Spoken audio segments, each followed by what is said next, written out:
जिले की राधनपुर की जमात थी। अल्लाह के रास्ते में हम जमात पे पहुंचे मेरे भाइयों। पहुंचने के बाद जमात ऊपर फजर की नमाज के पहले कुरान पढ़ रही थी, साथी वहां कुरान पढ़ रहे थे। तो नीचे उतरा, मैं ही उतरा। नीचे उतरने के बाद देखा एक नौजवान बैठा बड़ा कुरान की तिलावत कर रहा है, कुरान की तिलावत कर रहा है। और उसने आकर कहा कि मौलवी साहब जमात है। मैंने कहा जमात है कि मैं आपकी जमात के लिए सुबह तहज्जुद में चाय लाया हूँ।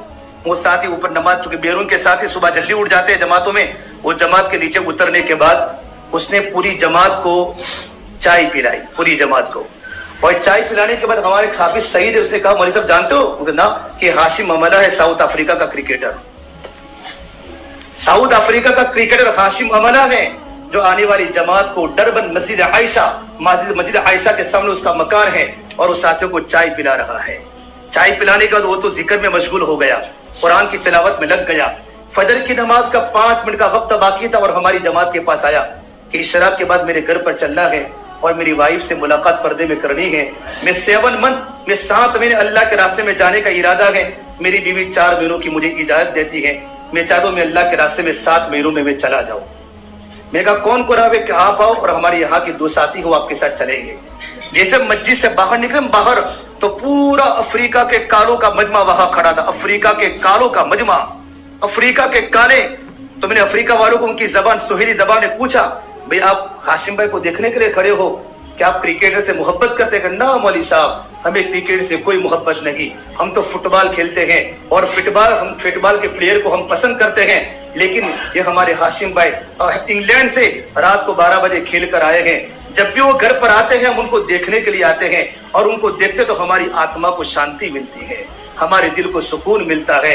हम कहते अल्लाह ये तेरा नौजवान बंदा है, उसके तकवे की बरकत से अल्लाह हमारे एक काम कर दे, तो अल्लाह पाक हमारे कामों को बना लेता है, हमारे कामों को बना लेता है। फिर घर पर पहुंचे, तो घर जाने के बाद पूछा कि उन्होंने पूरी बात होने के बाद कहा, हाशिम भाई लोग आपकी जिंदगी पर इतना रश्क क्यों करते हैं, आप में कौन सी खूबी है? उन्हें एक बात बताए मौलवी साहब कि मैं 91 में मैं गया था फ्रांस में, मौलाना तारिक जमील साहब का वहां बयान था, मुझे बयान में शिरकत का मौका मिला। मैंने मौलाना से मुसाफा किया और मुसाफा करने के बाद मौलाना ने एक बात फरमाई, हाशिम भाई जिंदगी में कभी तकबीर ऊला मत छोड़ना, कभी गलत नजर से किसी को मत देखना। बस 2 बातें जिंदगी में पकड़ी हैं, आज तक मेरी तकबीर उला न सफर में फौत हुई न हजर में फौत हुई है। मैं तकबीर उला का पाबंद हूँ और 7.5 हो चुके, आज तक मेरी तहज्जुद कज़ा नहीं हुई। और मैं रोजाना कुरान का एक जुज़ मैं मंजिल पढ़ता हूँ, एक मंजिल में कुरान की पढ़ता हूँ।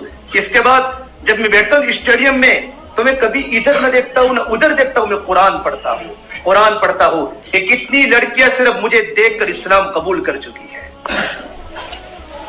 मुझे देखकर इस्लाम कबूल करके, हाँ ये कैसा नौजवान है, उसको कितना अल्लाह से प्यार है।